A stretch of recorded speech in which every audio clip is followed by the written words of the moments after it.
Buenos días, muchas gracias por asistir.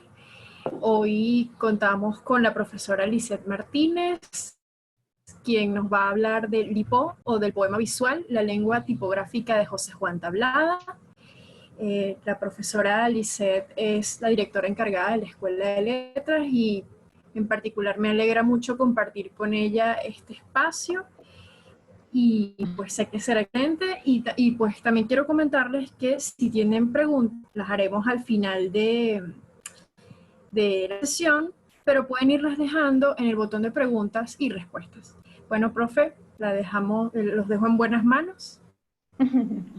Excelente, gracias María Fernanda. Bueno, sí, yo también estoy muy contenta porque sabemos de la receptividad de las videoconferencias, de los webinars de la Escuela de Letras, y bueno, esta vez propuse la revisión de este texto al que le tengo mucho cariño y luego justifico un poco también la escogencia, porque este poemario de José Juan Tablada cumplió en enero 100 años, por lo menos, sus primeros 100 años, ¿no? Entonces, quería leer, para empezar, y porque me parece que hay que hacerlo, y porque desde el inicio la imagen plantea la asociación entre imagen y texto, quería leer el contenido del ideograma que sirve o que sirve de presentación, de portada para esta presentación, ¿no? Voy a leerlo desde acá porque se me hace más sencillo, ¿no? Entonces, esta imagen forma parte de LIPO, del texto que vamos a comentar, a tratar, ¿sí? Y está en la primera parte.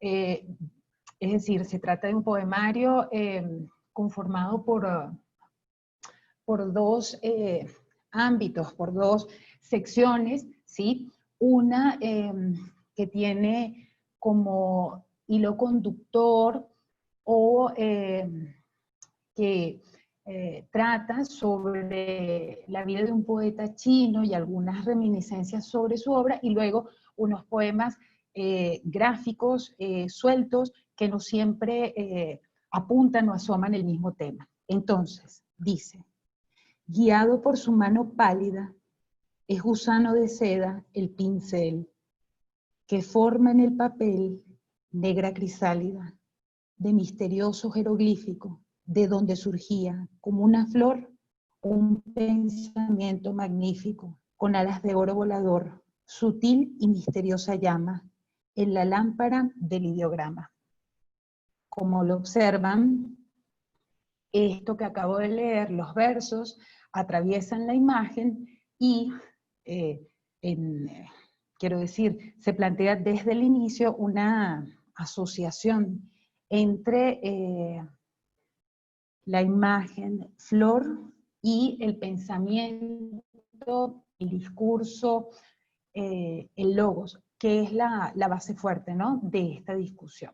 Entonces, yo me propongo revisar los aspectos centrales de la poesía visual que inaugura este escritor mexicano con Lipo y otros poemas, que es un texto publicado, o que fue publicado en 1920 en Caracas, por la imprenta Bolívar de Eduardo Coll, hermano de Pedro Emilio Coll, quien además, Eduardo, se encargó de su diseño, lo mismo que de otro texto que aparece unos meses antes, o que se edita unos meses antes, también en Caracas, que lleva por título Un día, poemas sintéticos, del 1919. Es decir, Lipo aparece en enero, el 6 de enero de 1920, y este otro texto previo en septiembre de 1919. José Juan Tablada, mexicano, fue representante diplomático del gobierno de su país, lo que le permitió hacer estadías en distintas naciones de América Latina. Primero en Bogotá, o en Colombia, más exactamente en Bogotá, y luego en Venezuela, específicamente en Caracas. En esta diapositiva, en esta introducción o en este fragmento que sirve de preliminar, destaco a color algunos, destaco el año, destaco el nombre, destaco la ciudad, porque me parece que sirven para justificar la relevancia del autor y de la obra, la lectura de este texto que decimos se publicó o apareció en las primeras 2 décadas, o en la segunda década del siglo XX. Pensamos que es importante leer Lipo y otros poemas, lo mismo que volver sobre José Juan Tablada, porque junto con Huidobro, este escritor inaugura, comienza o abre paso a la poesía visual en América Latina.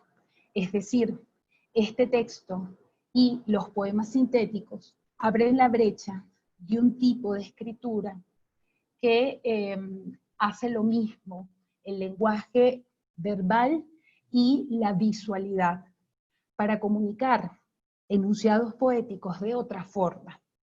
Luego la poesía visual tiene un recorrido no solamente largo hasta la actualidad, sino que se complejiza, sobre todo con el uso de las nuevas tecnologías, ¿no? Con la masificación de algunos dispositivos, ¿sí? De manera que buena parte de la crítica coincide que el punto de partida, que el punto de inicio están en estos dos escritores. En Tablada con Lipo y un día poemas sintéticos, y luego Huidobro con su obra y sobre todo con Altazor. Luego, este poemario, lo mismo que poemas sintéticos, permitieron que la literatura mexicana incursionara en el fenómeno internacional de la vanguardia, que sabemos significó la ruptura con algunos preceptos clásicos, tanto en el ámbito artístico como literario. Entonces no es poca cosa, quiero decir, Tablada es un escritor muy importante, ¿no? en ese país, pero además, como lo demostraré o como lo haremos explícito en breve, la presencia de Tablada en Caracas, en Venezuela, permitió una primera oleada o una incursión, iniciática, ¿no? De nuestra literatura también en el mapa o en el panorama amplio de las vanguardias. Es decir, aunque en el caso de la literatura venezolana, la vanguardia se perfila categóricamente entre las décadas del 30 y 40, hay un pre-vanguardismo, quiero decir, un impulso vanguardista inicial, ruptural,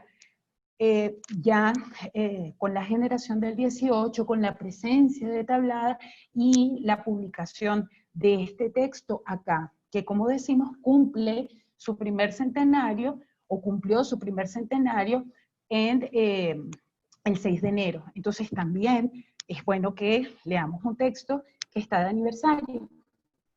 Entonces, aunque es una cita algo larga, me interesa leerla porque refrenda el hecho de que la presencia de Tablada, de la literatura de Tablada, tanto en México como en Caracas, supuso una renovación, una actualización de las letras, sobre todo por este carácter experimental. Entonces, quiero leer un fragmento de un texto que apareció a razón de este aniversario o del aniversario del centenario, aquí en el Nacional, en el papel literario, y el texto es de Gustavo Guerrero. Dice: sí, como enseña Roger Chartier, los autores no escriben libros, sino manuscritos que luego se formatean, se imprimen y se convierten en libros dentro de un proceso plural que modula y modela su sentido. En el caso de las dos publicaciones caraqueñas, y entonces esto hay que resaltarlo, digo, porque la presencia de, o la edición, ¿no? La aparición del Lipo en Caracas también significó la actualización de nuestra literatura y del campo literario venezolano, ¿sí? Entonces, en el caso de las dos publicaciones caraqueñas de Tablada, la complejidad del proyecto hace aún más explícita la convergencia de los dos tipos de enunciación, poética y editorial, que presiden a la realización de la obra. En este caso, Chartier hace un énfasis en el carácter colectivo de la innovación y del trabajo de Tablada, en cuanto que el concepto, la concepción y el diseño de las obras parten del editor o partieron del editor venezolano, y algunos otros datos que están hacia el final de la cita que me parecen importantes que los leamos, ¿no? Entonces dicen, a ver, continúa, perdón, los ejemplares de un día, poemas sintéticos, por ejemplo, impresos inicialmente en blanco y negro, fueron iluminados, léase coloreados, en el patio de la casona caraqueña de Tablada, por sus amigos de la generación del 18, bajo la supervisión de Antonio Edmundo Monsanto. De ahí que los 200 ejemplares que Eduardo Coll saca a la luz en papel vergé con sello del autor no sean idénticos, sino que presenten diferencias en su factura. Incluso él señala, quiero decir, el Guerrero, que Tablada entonces hizo la distinción entre unos textos deluxe, ¿sí? Y otros que no lo fueron, digo, por la calidad del dibujo o del hecho como estaban coloreados. Pero en todo caso, lo que me parece extraordinario, como apunta entonces Guerrero más adelante, es que todos, quiero decir, los textos, que todos son producto de una apretada y fértil colaboración entre un poeta mexicano, un editor venezolano y un puñado de jóvenes caraqueños que se sumaron con generosidad a la aventura de inventar otro modo de ver y leer poesía. Entonces, lo que decimos, la revisión de Tablada, que parece, o la revisión de estos poemarios que parecen distantes o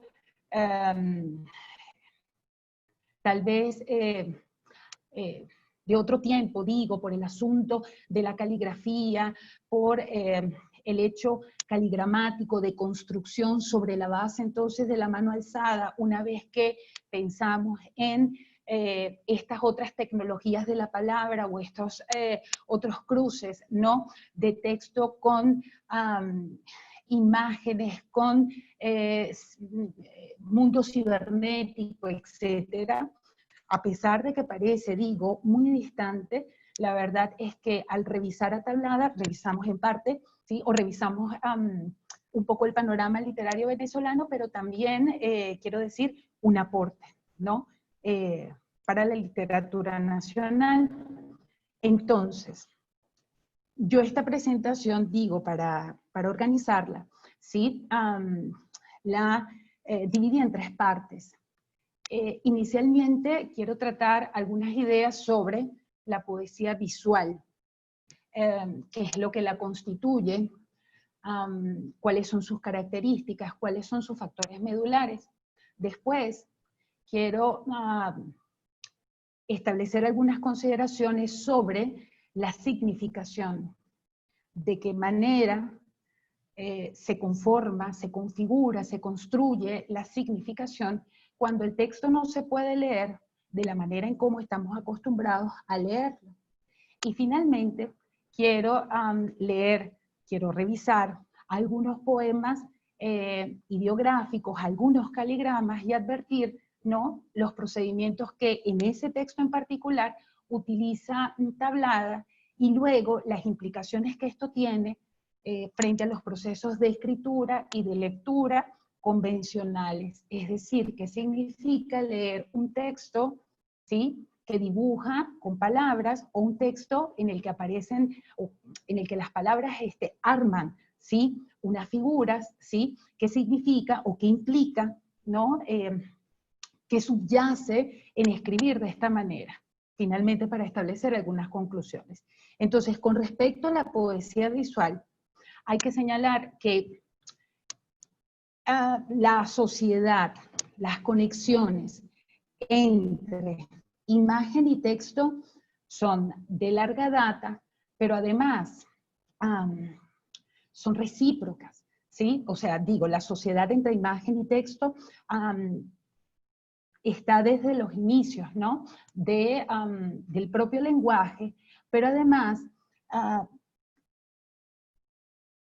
la comunidad entre estos dos ámbitos expresivos define sus propias capacidades comunicativas, es decir, el lenguaje verbal, los textos, construyen imágenes, configuran imaginarios, evocan imaginerías, en la medida en que enuncian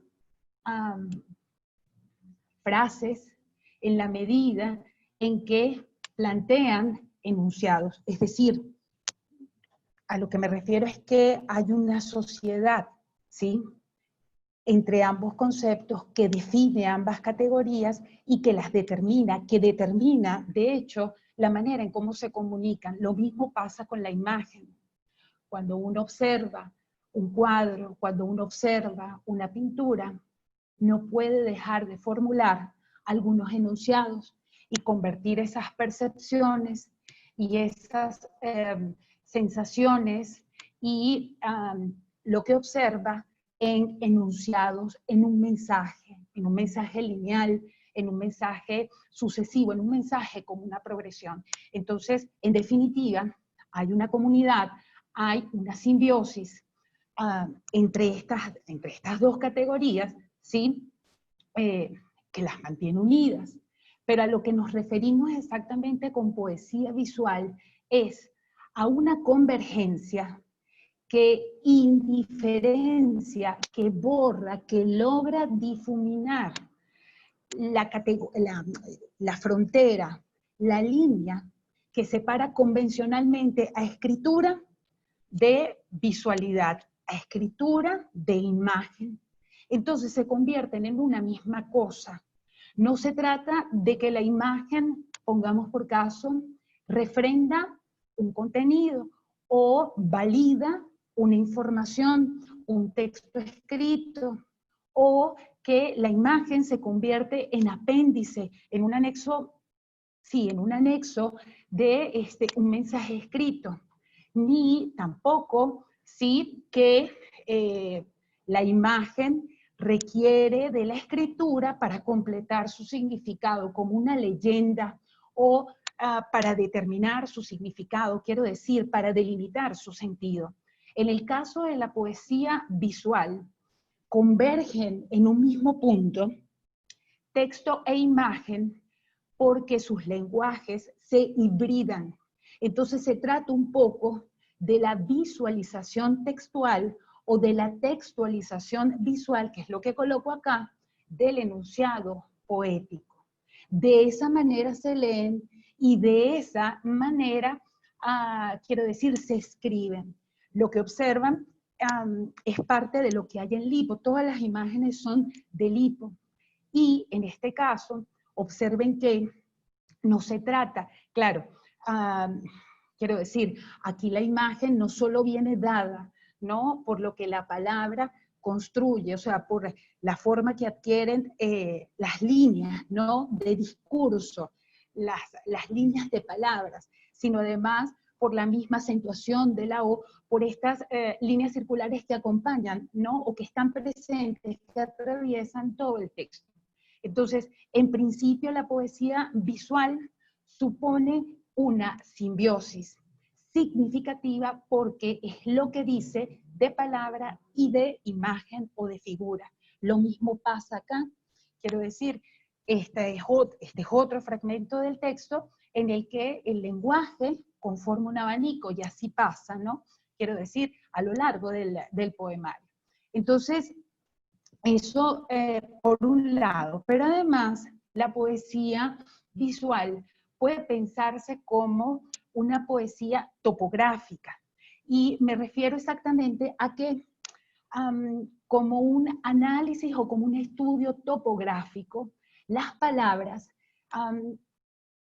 deliberadamente muestran su consistencia material, su carácter de imagen, que ellas pueden devenir en un hecho o en un acontecimiento visual, porque ellas se pueden ver y conformar en esa medida figuras, conformar en esa medida imágenes. Y digo topográfica porque la topografía supone, ¿no?, el levantamiento de o la descripción, ¿no?, de unos relieves.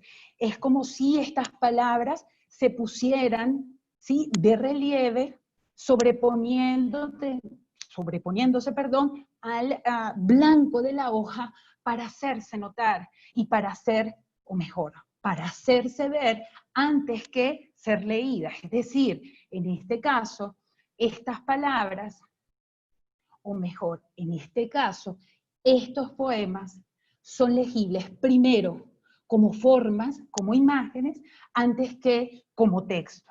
Entonces, claro, esto es producto de ¿qué? De un tratamiento, ¿sí?, que acentúa las formas de la palabra y que además, por supuesto, tiene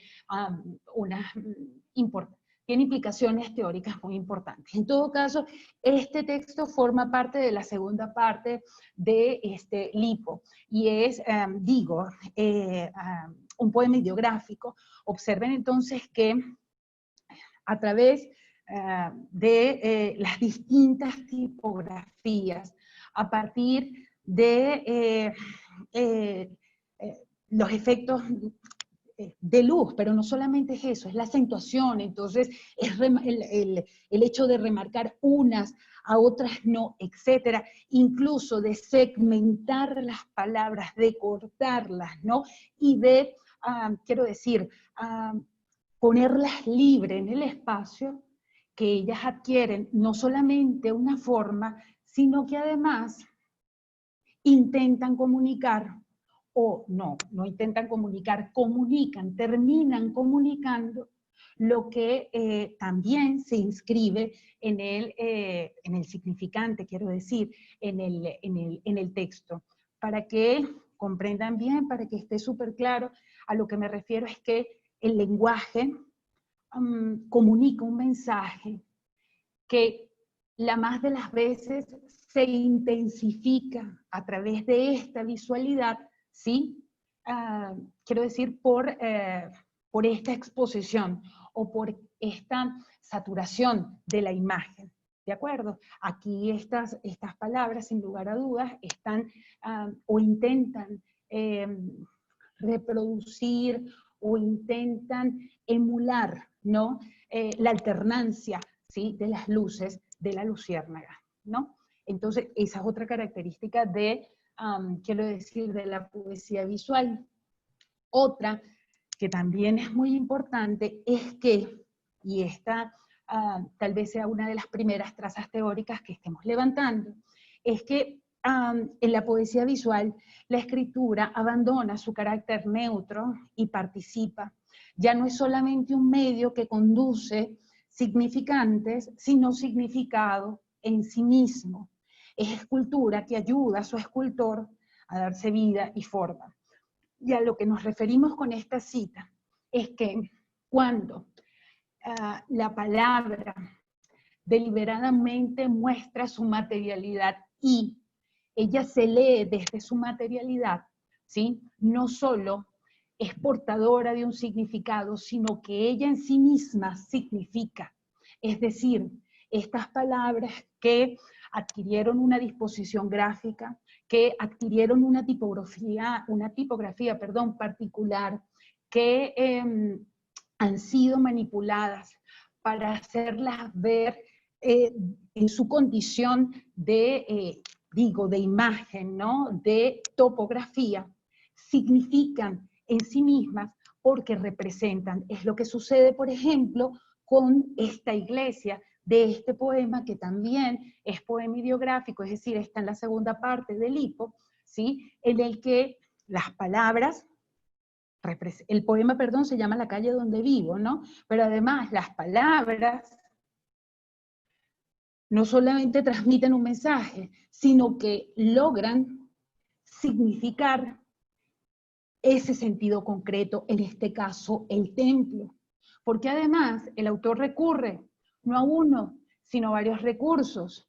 Está la disposición gráfica y, quiero decir, el intento o está lo que logra el lenguaje, ¿no? Imitar una nave de una iglesia o la nave central de la iglesia, pero es que además en el interior, o las palabras que están en el interior, están en latín, pero es que además, sí, el escritor, el autor, sustituye, ¿no? Quiero decir, las piezas arquitectónicas, ¿no? Las columnas, ¿sí? Las bóvedas y tal, a partir de estas, quiero decir, de estos enunciados verbales. Entonces, digo, no solamente porque lo leamos, lo primero que hacemos es reconocerlo visualmente porque la palabra lo exige así. Es más, uno puede pensar que estos textos, de alguna manera, demandan este tipo de lectura y no otra, es decir, exigen como si ellos mismos concentraran los códigos de legibilidad que debe poner en marcha el lector, ¿sí? Que primero sean vistos para luego ser leídos, que además se puede leer en una doble dimensión. Digo, al acercar la cabeza, leer entonces, o al acercar la mirada, más exactamente, leer entonces el mensaje y luego al retirarla, seguir, ¿no? Con la lectura de la imagen, con el recorrido que plantea la imagen. Lo mismo sucede en este caso, ¿sí? Con la ventana. Quiero decir, en esta parte se habla de una mujer, o sí, se hace la mención a una mujer que mira o que está asomada a la ventana, y la disposición gráfica de los versos emulan, aluden a la reja, ¿sí? Desde donde ella se supone mira. Lo mismo entonces el resto de los elementos que conforman la cuadra, que conforman la calle donde vive. ¿De acuerdo? Entonces, la palabra no es portadora del sentido solamente, que sí lo es, pero no solo. La palabra es además significado en sí misma, no solo es significante, sino significado en sí misma en la medida en que dice, comunica, gracias a su forma. ¿De acuerdo? Entonces, estos, desde mi punto de vista, son los aspectos centrales de la poesía visual que además se ponen en marcha en los poemarios de tablada, específicamente en Lipo. Creo que de toda esta revisión, uno de los elementos centrales está en la significación, es decir, en el manejo del significado, porque al final de cuentas cuando uno lee, intenta capturar, recuperar, recoger, ¿no? Porciones de significación, que se dijo, que se planteó, que se señaló, etc.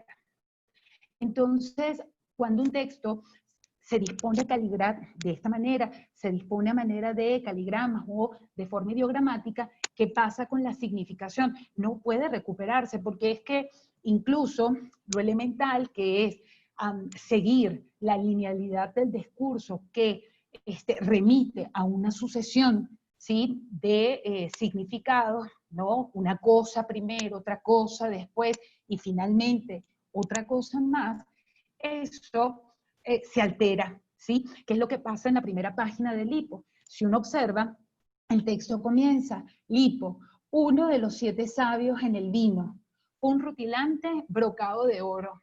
Y luego, esto que parece ser el relato de vida del poeta chino, muy importante por distintas razones, o sea, es uno de los que en su momento más se tradujo, ¿no? En Europa, pero además tuvo una influencia importantísima, ¿no? En la literatura china, y también había sido mencionado, incorporado, ¿no? En la literatura del modernismo como un referente, ¿sí? Del orientalismo, del exotismo, ¿no? De las chinerías, pues, que, por ejemplo, empleaba o a las que recurría Rubén Darío, ¿no? Para crear ciertos efectos en sus textos. Bueno, entonces el texto recoge, digo, o asoma algunos elementos biográficos, pero también algunos elementos de su obra. Quiero decir, reelaborados, replanteados por Tablada. Nunca, quiero decir, de la misma forma que lo propone el escritor.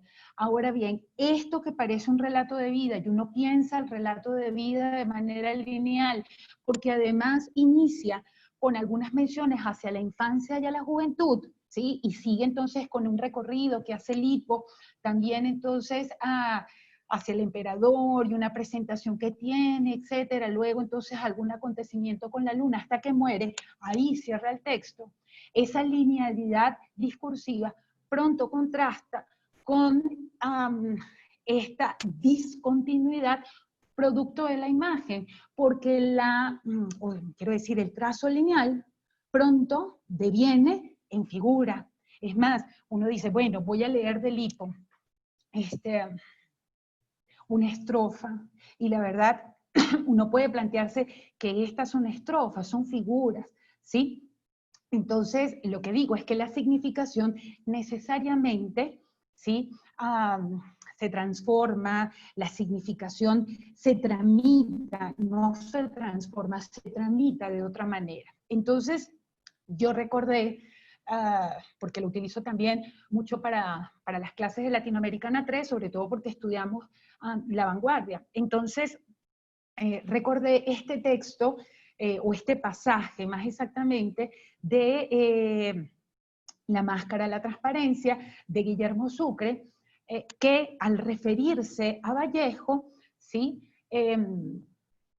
Postula la significación, plantea la significación más como un uso o que depende del uso que de algo previo. Entonces, dice Sucre, el verdadero sentido de una palabra siempre es virtual, no está en el fijado tan solo en el diccionario, sino sobre todo por el uso.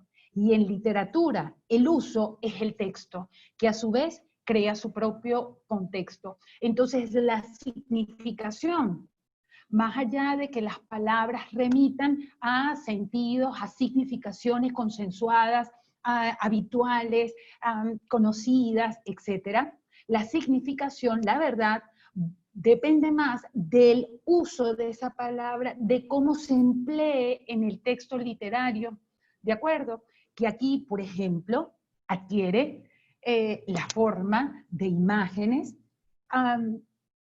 y eso tiene otras implicaciones, pues, que son las que vamos a revisar a continuación. Quería llamar entonces un poco nada más la atención, no solamente por las figuras que se conforman en el poema, sino además, bueno, digo, porque es que son, o sea, logran crear imágenes muy bonitas y que cuando tú las revisas o en sintonía con el mensaje, pues, son bonitas de ver y de leer. Entonces dice, por ejemplo, su infancia fue de la porcelana, su boca, juventud, un rumoroso bosque de bambúes, y pronto entonces la línea toma la forma o adquiere la forma del bambú. Lo mismo, la recurrencia a las O, que ya lo habíamos visto con el sapo, ¿no? Con el caligrama del sapo. Entonces la recurrencia a las O, a las figuras circulares y todo lo demás, porque lo que sucede es que Lipo, el poeta, no solamente vivía embriagado, como lo plantea la tradición, sino que además se enamora de la luna y precisamente muere al lanzarse sobre ella para quererla abrazar, digo, su reflejo en el mar, completamente ebrio, ¿no? Entonces, en el poema hay una insistencia, ¿no?, por mostrar estas formas circulares. Pero bueno, eso lo vamos a señalar a continuación. Entonces, con respecto a la significación, yo observo dos cosas, o observo dos hechos. El primero es que, ciertamente, la significación está en el uso de estas palabras que adquieren o que configuran imágenes, ¿no? Y además, estas palabras o estos mensajes, estos enunciados, para decirlo con términos apropiados, estos enunciados poéticos se caracterizan sobre todo por su síntesis y también quiero decir por su sencillez y su fluidez. Es decir, cuando nosotros leemos, ¿sí?, los enunciados de Lipo, la verdad parece una poesía, o parece poesía muy tradicional por el carácter directo, por quiero decir, por la sencillez, ¿no?, de sus enunciados, pero quiero decir, de lo que ellos implican, de lo que conceptualizan, de lo que presentan, de lo que comunican. Y sin embargo, la complejidad viene, ¿no?, por la misma forma. Pero digo, son textos condensados, ¿no?, y esto los vuelve muy expresivos, ¿sí? Pero además, esa expresividad que deriva de la síntesis, porque claro, cuando algo carece de explicaciones y se concentra en lo esencial, es como si adquiriera una intensidad expresiva. Es decir, la síntesis intensifica, ¿no?, la significación, intensifica el mensaje porque se libera de lo explicativo, se libera de lo descriptivo y se concentra en lo puntual. Eso pasa en el texto, pero además esa condensación expresiva se hace simultáneamente visual y se acentúa el sentido de lo que se quiere decir. Esto es, el uso de las palabras en este texto intensifican, acentúan, vuelven doblemente significativa la significación o el sentido, porque las luciérnagas que alternan el camino o que se cruzan en el camino del hipo ebrio, no solamente se mencionan o se dicen en el discurso, sino que se presentan, se representan, se muestran en el zigzag de las linternas, ¿sí?, que está casi a la par del paso ebrio del poeta, del paso ebrio del poeta chino, a eso es lo que me refiero. Entonces, en este fragmento es evidente, ¿sí?, que la alternancia del ebrio y de las luciérnagas se representa en esta disposición a manera de vaivén, a manera de zigzag, de manera que, o de forma que la condensación expresiva, que es también visual, acentúa lo que se quiere decir, se dice más. ¿Por qué? Porque todo dice el enunciado verbal, pero dice la forma. Lo mismo estos versos que configuran un ave que trina. Entonces no solo está en el hecho de que se dice un pájaro que trina, musical y leve como una ocarina. Entonces, además, aparece la mención al instrumento y tal. Entonces, no solo, quiero decir, no solo se trata de una acentuación o una intensificación de la significación porque aparezca la mención al instrumento musical, porque aparezca entonces el verbo trinar, sino porque además, ¿sí?, quiero decir, el lenguaje forma la figura también del habla. Entonces, la condensación expresiva es doblemente significativa en el texto, tanto por la síntesis como por la figuración. Eso fue, quiero decir, esa es mi primera conclusión sobre el tratamiento de la significación. Y la segunda es que de alguna manera en el texto la significación se abre, se despliega, porque cuando uno lo lee con atención, comprende que casi de manera, de manera inocente o casi de forma inadvertida, el escritor, ¿no?, configura o arma estas figuras, ¿no?, de palabras, remitiendo a la luna o remitiendo a la bebida, que son como los dos tópicos más importantes, quiero decir, de esta parte. Y bueno, entonces a lo que refiero es que los dos tópicos aparecen, ¿no?, a lo largo del texto, como una traza, ¿no?, en el texto. Entonces es algo que está como desplegado, tendido, y entonces en alguna parte aparece la luna como si estuviera reflejada, pero en otro lado aparece la luna como si, o la luna llena, perdón, y en otra parte aparece la luna menguante, pero en otra parte aparece el abanico, ¿no? Sí alude pues a la circularidad de la luna, lo mismo que las O de los rostros de mujeres que aparecían en la primera parte, lo mismo que los ojos de los sapos, lo mismo entonces que la acentuación de las O, colocarlas, quiero decir, con un tamaño mayor. También está, por ejemplo, las alusiones, las figuraciones, ¿no?, a la copa, o a esto vendría a representar o emular una copa de tipo oriental. Esto entonces al propio frasco, a la propia botella. Entonces lo que digo es que la significación no está radicada en una parte, no está en un lugar, sino que, quiero decir, lo invade todo, ¿sí? Porque digo, todo dice, o sea, porque todas las formas dicen. Entonces, cuando uno mira esto, entiende que la significación no solamente es compleja porque no tiene una dirección única, o sea, no es que yo leo y la significación es esa y, bueno, no se puede alterar, está inscrita.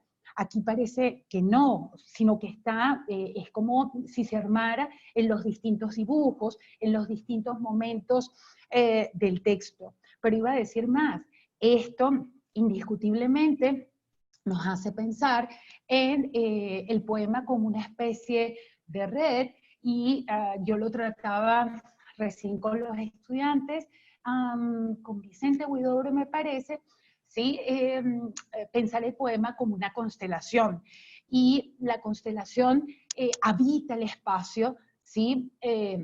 O habita en un espacio, y la verdad no hay una relación, quiero decir, de fuerza, una relación, para decirlo con palabras claras, una relación directa entre un astro y otro, y sin embargo a la distancia esa constelación adquiere unas formas, y sin embargo esa constelación quiero decir, entre los astros que la conforman, nosotros podemos trazar algunas líneas, entonces algunas líneas de sentido, a lo que me refiero. Entonces pasa lo mismo, ¿no?, con estas imágenes que están puestas allí para que el lector las relacione, porque además esta es una literatura, y lo voy a indicar recién ahora, de carácter lúdico, porque no solamente estimula, sino que demanda la participación del lector, y no solamente eso, exige, ¿no?, su intervención, porque estimula su curiosidad, ¿de acuerdo? Entonces, bueno, por eso digo apertura significante. Voy a apurarme un poquito más porque se me acaba la hora y me queda una parte más. Y es, quiero hacer mención a algunos componentes de la escritura ideogramática.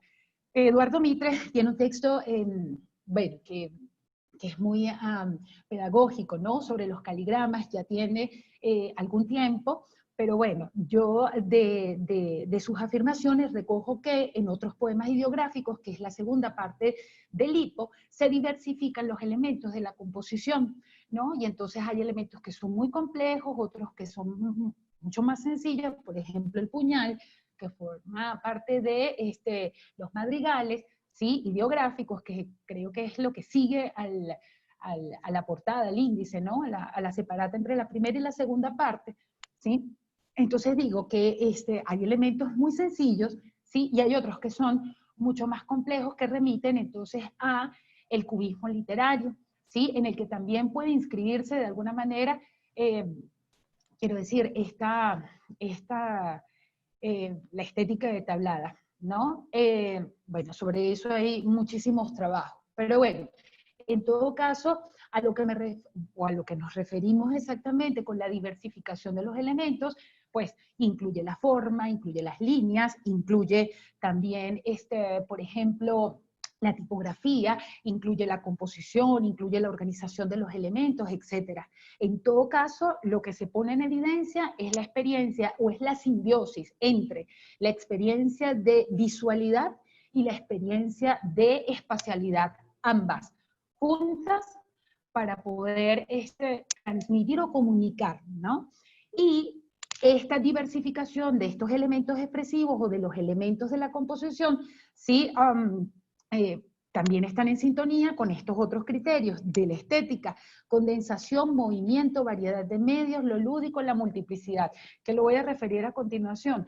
Pero es que leyendo los ideogramas uno tiene que alzar la cabeza es más, la transgresión o la subversión de este tipo de texto, lo mismo que en cierto modo Vicente Huidobro, es que uno tiene que mover la hoja del cuaderno, o sea, la intervención parte en ese gesto, parte con ese gesto, que uno tiene que moverlo para poder leer, o mover la cabeza para poder leer, o sea, que de ningún modo se trata de una revisión estática. Bueno, este cuadro, yo quería decir, y digo cuadro de una vez intencionadamente, porque así se piensa como un cuadro verbal, ¿sí? Fíjense que tanto es así que el membrete o el rótulo, ¿no? Pareciera identificarlo lo mismo que una leyenda hacia la parte final, o una leyenda que encabeza o que cierra entonces una pintura, ¿no? Entonces, para decir lo puntual, la verdad, bueno, hay una serie de elementos que son evidentes. Este es un texto que primero se lee porque se ve, que se lee porque se revisa, ¿no? El mensaje propiamente, es decir, la legibilidad es verlo, es a lo que me refiero, ¿no? Entonces, pero además, que es algo que creo que, bueno, por supuesto, las ondas, las líneas apuntan hacia la movilidad, quiero decir, el dinamismo está en que uno tiene que seguir, ¿no? También las líneas, que no siempre son iguales, es a lo que me refiero, o sea, esa utilización, incorporación de elementos diferentes, ¿sí? Soporta el dinamismo de, en este caso, la pintura verbal. Pero iba a señalar algo que creo que es lo que me interesa más, y es que, en parte, al ver esta obra, la sintaxis del cuadro está en el ojo del espectador más que en el propio texto. Es decir, uno bien pudiera iniciar, ¿no? Desde este borde o desde este extremo izquierdo superior, ¿no? Que es habitual al movimiento del ojo, pero también pudiera comenzar, quiero decir, por cualquier otra zona del cuadro, y sería, quiero decir, también sería correcto, también sería una forma de revisión, de expectación, ¿sí? Entonces, me parece que es importante, y me parece que es un aporte que la sintaxis del texto no esté inscrita propiamente en el texto. ¿Por dónde se comienza a leer esto? Se puede comenzar a leer por el mensaje que emula, que remite a la palma, pero también por, quiero decir, estas líneas sueltas que hacen las veces o que mencionan a las gaviotas, pero cuyas letras, ¿no?, con la abertura parecieran también figurarlas o ponerlas allí en la hoja blanca. También, por supuesto, está el faro y todo lo demás, ¿sí? Pero también pudiera comenzar a leerse por esta otra línea, ¿no?, que está suelta, ¿no?, y que parece la más legible de todas. Incluso hay algún estudio, sí, que se puede revisar. Al que esté interesado, pues le podemos dar las referencias, que establece conclusiones, ¿no?, sobre, quiero decir, sobre las tipografías. Entonces, por ejemplo, esta, que parece anterior o que remite un tiempo anterior,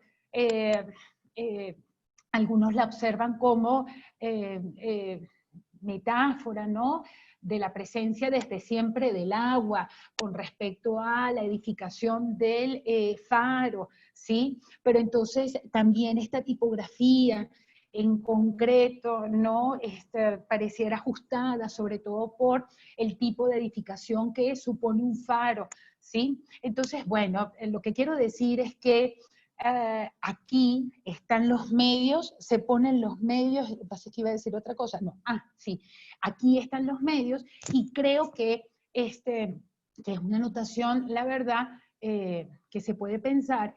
Creo que la poeticidad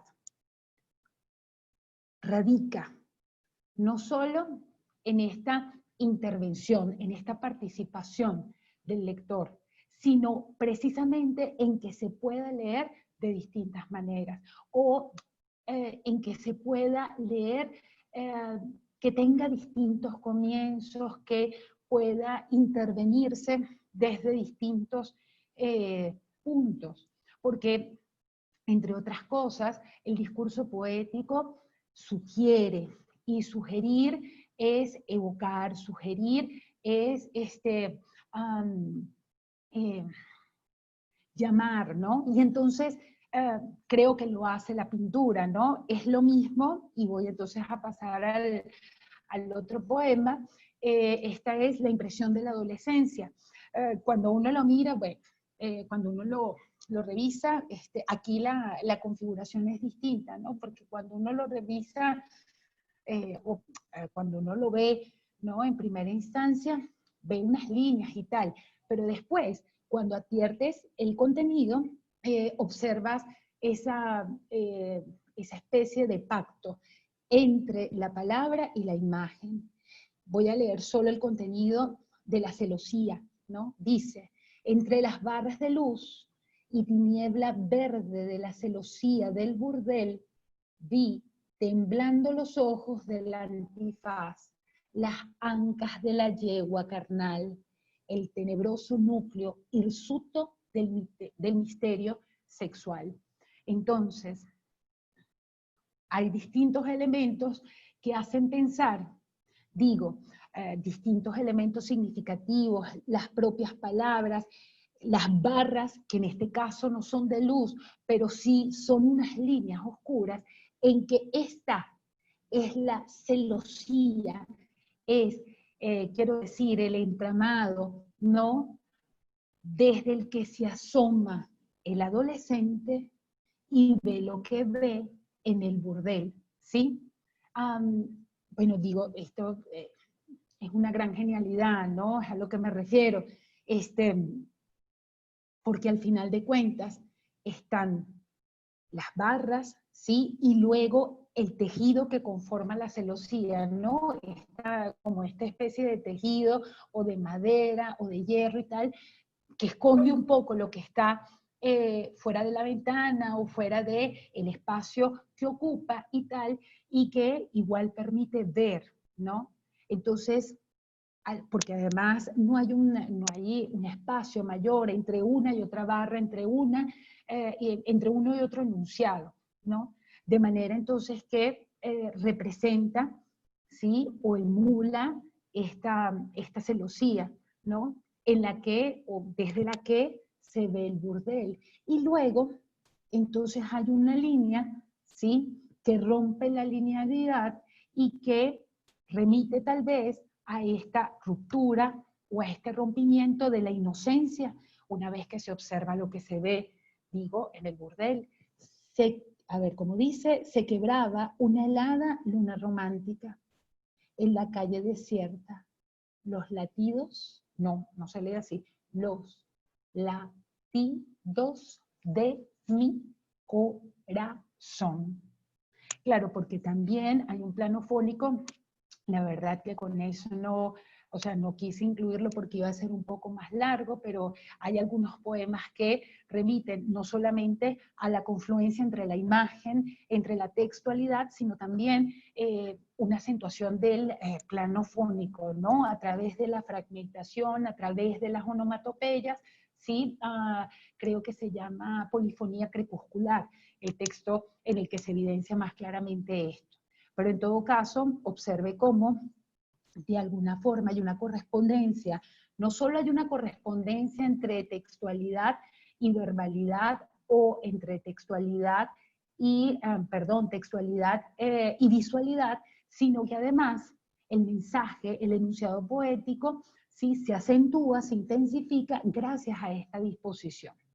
Para hacerlo breve, lo mismo pasa, porque además no solamente es que las palabras conformen imágenes, sino que también se incorporan algunas estampas, algunos dibujos, como pasa con la huella, o este tipo de juego, el de día nublado, la escritura está invertida, ¿no? Y entonces pareciera que esta inversión de la escritura intentara representar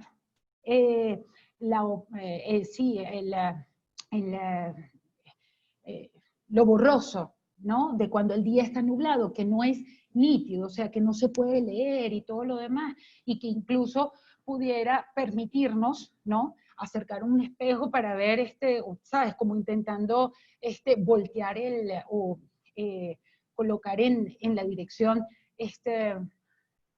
bueno, de la convencionalidad expresiva para poderlo leer.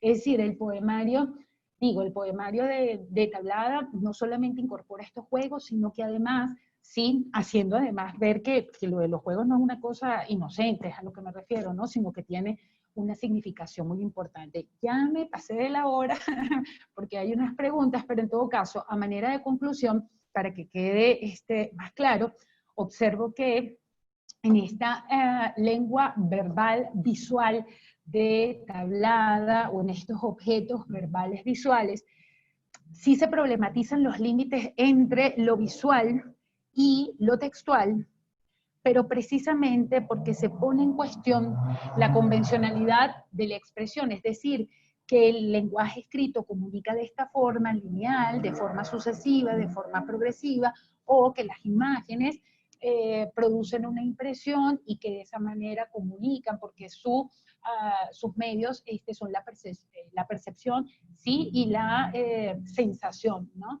Entonces, es poner un poco en cuestión o poner en crisis esa línea que separa a estos dos ámbitos expresivos, e incluso el uso de la imagen en la literatura, no como apéndice o no como afirmación de algo más, ¿no? Sino en simbiosis con el texto para poder significar.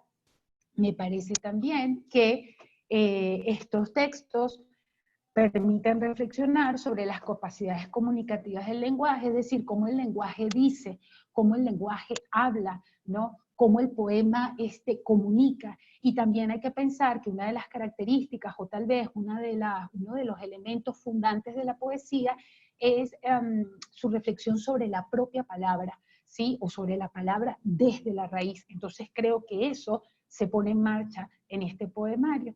Y finalmente creo que estos textos permiten comprender que comprendamos y que nos relacionemos de una manera distinta con el texto literario, porque no hay quiero decir, porque la forma impide que lo podamos leer como la convención lo señala.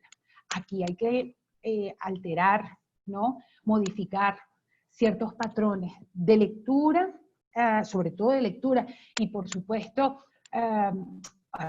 hay que modificar ciertos patrones de lectura, pero además porque se ponen en evidencia otros tantos patrones de escritura, con la imagen y con la palabra, ¿sí? Bueno, esto era lo que yo quería decirles con respecto al hipo. Voy a dejar de compartir. Ajá. Y vemos entonces si tienen preguntas. Perfecto, profe, muchas gracias. Bueno, les recuerdo que si tienen preguntas pueden hacerlas por el botón de preguntas y respuestas. Todavía tenemos unos minutos. Por el momento nadie ha escrito nada. Pero bueno, mientras se van animando, yo quería hacerle simplemente una pregunta a ver si podemos también plantear una discusión a través de eso. Claro. ¿Cómo se ve en la poesía contemporánea si existiera la impronta de José Juan Tablada? Es decir, si hay algún autor que mantuvo esa estética o si en el devenir pues se plantearon otras propuestas partiendo o tomando como punto de partida Tablada. Bueno, en el caso mexicano hay varios, incluso en la revisión de todos estos materiales y preparando quiero decir, la presentación, porque es toda oportunidad para investigar más, la verdad conseguí varios caligramas de Octavio Paz que me parecieron, bueno, extraordinarios, lo mismo que otros tantos poetas mexicanos, y lo que sí observé es que el punto de partida de sus poéticas se instala entablada o hay una mención, claro, no tanto así, no de manera directa, pero sí, quiero decir, la historiografía, la crítica reconoce como punto de partida de ese devenir otro de la poesía visual atablada, ¿no? Eso por un lado.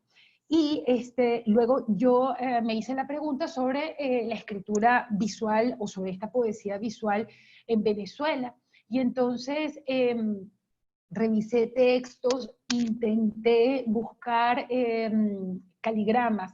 Quiero decir, en el momento mismo de la venida de Tablada a Venezuela y años posteriores.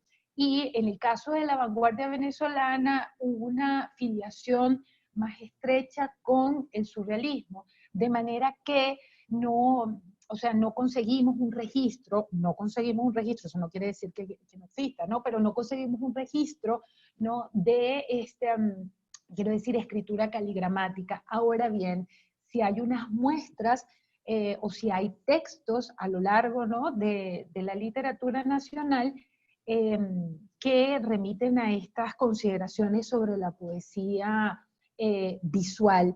Entonces yo anoté varios. Por ejemplo, hay un autor que es yo no conseguí, la verdad, el texto, pues, pero quiero decir, habría que hacer la búsqueda. A mí en lo particular, que era algo que yo conversaba, pues sí me interesa el asunto de la materialidad del lenguaje, ¿no? O sea, que las palabras, ¿sabes? Muestran a ver, las palabras son capaces de decir en la medida en que revelan su corporeidad. A mí eso me parece que, bueno, nada, ese es un objeto de mi interés, ¿no? Entonces, entre los autores que conseguí, está Luis Enrique Mármol, y él elabora una serie de pastiches, ¿sí? Que son del momento de Tablada. No es exactamente escritura caligramática, pero sí, quiero decir, plantea estas relaciones de visualidad y escritura, porque es que hay muchas formas. Es más, por ejemplo, bastaría con revisar algunos poemas coloniales, ¿no? En América Latina, para observar que los juegos de palabras, las repeticiones, los palíndromos, etcétera, están puestos, ¿no? Bueno, nada, se pueden afiliar o se pueden asociar a esto, ¿no? A esta confluencia entre imagen y palabra. Pero también hay otros tantos. Voy a mencionar autores que me parezcan importantes. Aunque no es poeta, pero sí, a ver, aunque no es poeta y es narrador, esto de los espacios o de la libertad de la palabra en un espacio, sí, Mallarmé los llamaba blancos significativos, está en Osvaldo Trejo. En su texto Andén Lejano. También hay otros escritores importantes, por ejemplo, Juan Calzadilla, que quiero decir, emplea un poco esta experimentalidad para vincular imagen con texto. Lo mismo Darío Lanzini, que es el de los palíndromos, ¿no? Y que tiene un texto importante, Oír a Darío, ¿no? En el que se conjuga un poco la palabra visual con la palabra verbal. Y Rafael Cadenas. Rafael Cadenas en el 2012 publicó un texto de título Dibujos a máquina, ¿sí? Entonces, no se trata propiamente de caligramas, porque no son caligramas, pero digo, se trata de experimentar con la visualidad de la palabra, esta vez replicando, ¿no? La caligrafía, la tipografía de una máquina de escribir. Y si hay un poeta que quisiera nombrar, Alfredo Silva Estrada, que tiene una propuesta, se llama, o se titula Transversales, y son hermosas, las pueden buscar quiero decir, por el YouTube, por las imágenes y tal, que son como unas tarjetas con diseños de Cruz 10 que tienen unos versos. Entonces, se pueden armar, desarmar, o sea, quiero decir, se trata del vínculo, claro, ahí creo que el ejercicio es un poco más radical, pero digo, se trata del vínculo entre imagen y texto, pero además esa noción de objeto, ¿sabes? De lo concreto, de la palabra, del texto, hasta conformar un objeto verbal visual, ¿sí? Perfecto.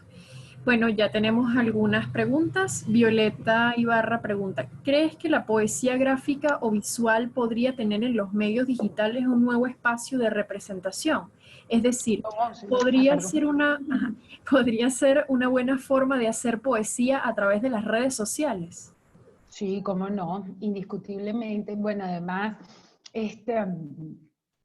hay toda una propuesta, no es toda una propuesta, una tendencia para no solamente el estudio, sino para la producción, ¿no? De este tipo de textos, la ciberpoesía, los textos intermediales. Hay algunas referencias teóricas, la verdad, lo que pasa es que no las saqué, quiero decir, pero de teóricos que analizan la hibridación ahora de la palabra escrita con las tecnologías cibernéticas, con el mundo digital, ¿sí? Y yo también me hice esa pregunta y conseguí un texto que pude descargar de la Universidad de los Andes, el compilador es Hender Rodríguez, y el texto se titula, es maravilloso me parece, porque además recoge información, es del 2018, pero además súper actualizado esta parte digital, ¿no? El texto se llama Aproximación a una imaginería lírica en Venezuela, poesía visual, objetual y collage. Entonces sí, precisamente en ese texto se observan unas intervenciones mucho más radicales, no solo de la fotografía y del texto, sino de la incursión del texto en los medios, ¿no? Y en la más media y en los sistemas o dispositivos multimedia, ¿sí? Y aunque parezca, no sé, ¿cómo se llama esta palabra? Aunque parezca muy anacrónico, ¿verdad que sí? Entonces, si uno lo mira con mayor detenimiento, pues esta cuestión bien pudiera tener una raíz. No digamos que se explica, pero sí una raíz en lo que hicieron sobre todo estos escritores de vanguardia, porque además no solo está Blada, también está Huidobro, también está el mismo César Vallejo en Trilce, ¿no? Está el estridentismo en México, por ejemplo, está la poesía concreta, también en el Brasil, que trabaja con el letrismo, con el textualismo, con la espacialidad, ¿no? Volviendo objeto concreto y material el poema, el enunciado poético. Ok, tenemos otra pregunta. Nicolás Méndez dice, hola profe, muy buena exposición, me gustó mucho. Mi pregunta ¿es posible que pueda leerse la poesía visual como un contrario a la poesía fonética, ambas en la vanguardia pero en direcciones distintas? Mientras que la poesía visual apela a una significación desde lo primitivo, la poesía visual crea significación desde lo opuesto. Ya va, esa última porque se Sí. cortó, mientras que la poesía fónica... Mientras que la poesía visual apela a una significación desde lo primitivo, la poesía visual crea significación desde lo opuesto. Yo creo que sería primero la fónica y luego Sí, la... exactamente. No, yo no creo que se contrapongan, no, de ninguna manera. Es más, en el mismo tablada hay algunos ejemplos, ¿no? Con la inclusión de, de vocablos, de onomatopeyas, etcétera. Es más, um, si bien estas palabras pueden, o mejor, estos sonidos pueden remitir a algo primitivo, a algo, claro que también está, por ejemplo, en el canto 7, ¿no? De Altazor, cuando se rompe el lenguaje y se estalla, y bueno, son esos, son fonemas, ¿no? Son sonidos y todo lo demás. Esto también está, quiero decir, presente en algunos poemas de Tablada, y lo que creo más interesante aún es que ambas propuestas, tanto la que acentúa o radicaliza la palabra en su sonido, como la que radicaliza la palabra en su imagen, ambas, ¿sí? Apuestan a abrir la significación, a que la significación no esté como instalada, fijada, ¿sí me entiende lo que señalo? Porque, bueno, esos sonidos remiten a algo primitivo, pero también pudieran remitir a nada. E incluso que no remitan a nada o que impliquen un sinsentido, sigue siendo un tipo de lectura, me parece. Y para cerrar, tenemos un comentario de la profe Vanessa Ardila. Dice, más que pregunta, quería felicitar a la profesora Lisette por una exposición tan bien guiada y sustentada. El hilo conductor del poeta, unido a la crítica, al movimiento vanguardista y el contexto histórico, además de la formulación de una nueva propuesta de lectura, hizo esta presentación muy valiosa. Bueno, gracias. Gracias, Vanessa. Muy bien, muy bien. Excelente. Bueno, ya no tenemos más preguntas y hemos ¿No? cumplido con el tiempo. Perfecto. Que bueno, No, muy muchísimas bien, muchas gracias, gracias. profe, por No, participar con nosotros en este espacio y también gracias a todos los que se conectaron. seguro que sí. Muchas gracias a todos. Un abrazo. Cuídense mucho. Gracias. Pendientes de nuestras redes sociales para las próximas videoconferencias. Excelente. Gracias.